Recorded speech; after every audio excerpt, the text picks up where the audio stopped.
Bismillahirrahmanirrahim. Wa man ahsanu qawlan mimman da'a ila Allahi wa 'amila salihan wa qala innani minal muslimin.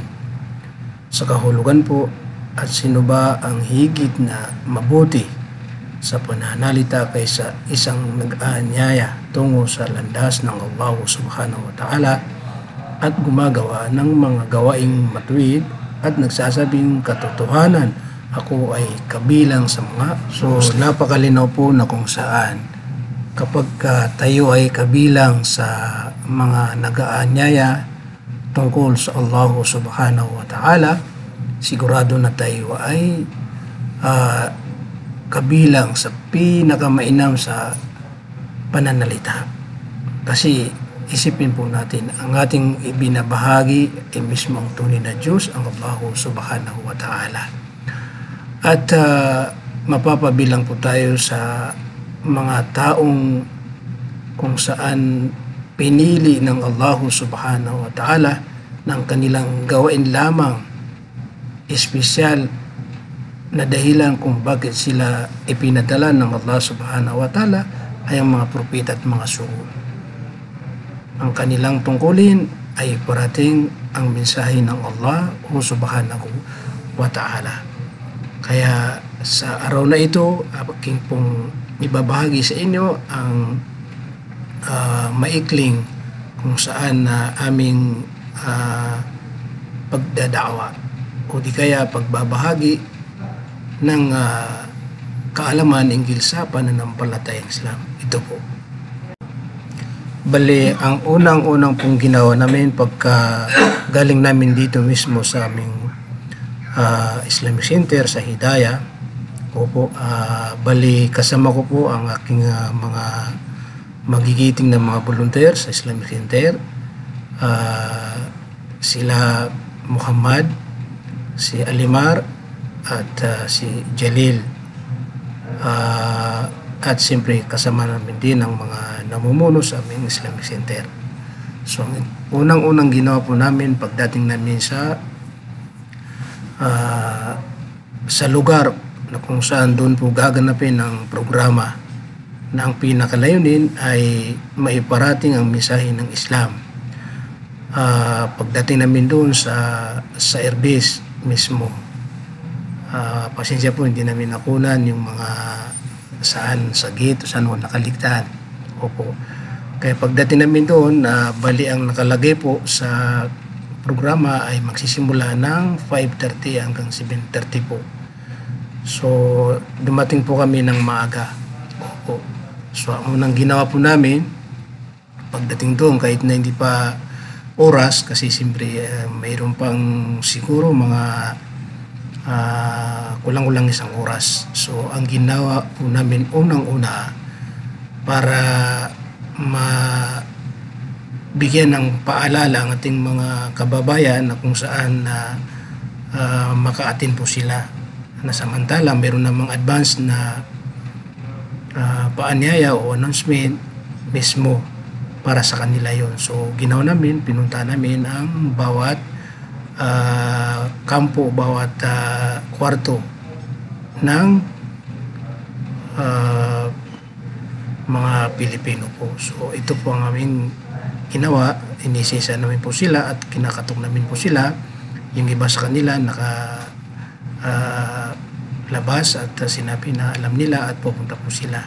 Yun po ang unang ginawa namin. Bali ang sumunod po ay bumalik kami at pagkatapos hinintay po namin yung oras kung kailan po kami magsisimula dahil hindi pa sila nagsidating. So nagsidating po sila ay malapit ng Maghrib. So ang ginawa namin, nagsala kami muna ng Salatul Maghrib. Opo, so habang kami po ay nagsasala ng Maghrib, iniwan po namin si Muhammad at saka si Alimar para kumbaga libangin yung mga bisita po natin, hindi mga Muslim, dahil siyempre pagka iniwan sila doon, baka yung iba umalis, kasi siyempre iniwan sila. So pagkatapos namin magsala, doon po nagsimula na ang aming programa. Ang unang ginawa po namin na programa ay siyempre nagpalaro. Bago magpalaro, nagpakilala po tayo. Kaming taga Islamic Center at inumpisa ng laro. Ang unang nilaro namin ay isang laro na siguro alam niyo po yun, yung in at saka out.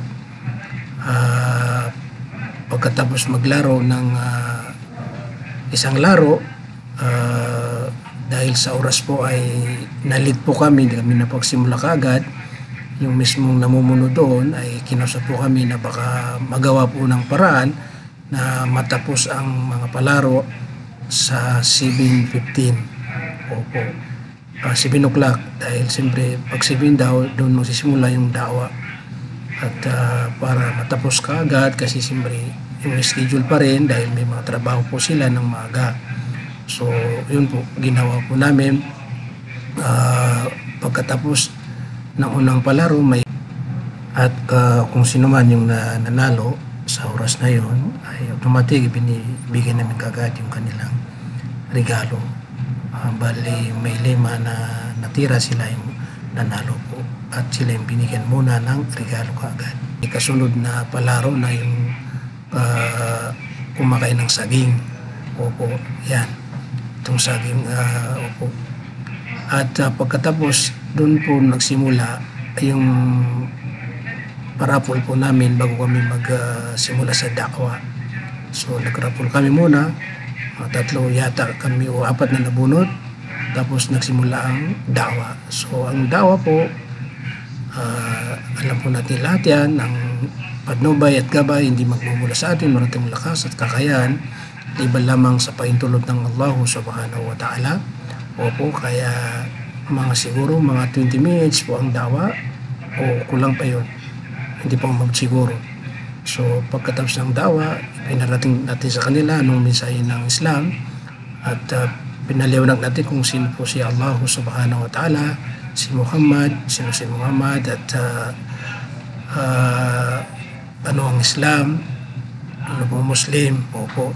So nagpaliwanag tayo sa kabuuan ng kaalaman po sa Islam. So pagkatapos dahil sila pa rin nagbibigay ng patnubay, nagkaroon ng question and answer at hindi naman lahat sila nagtanong, isa lang nagtanong at tapos tinanong sila kung mayroon ding handa, wala pang handa o gustong mag-Muslim. So ang panghuli, inihatid po namin sa kanila yung tinatawag na hapunan, naghapon na po tayo at pagkatapos yun po umuwi na kami.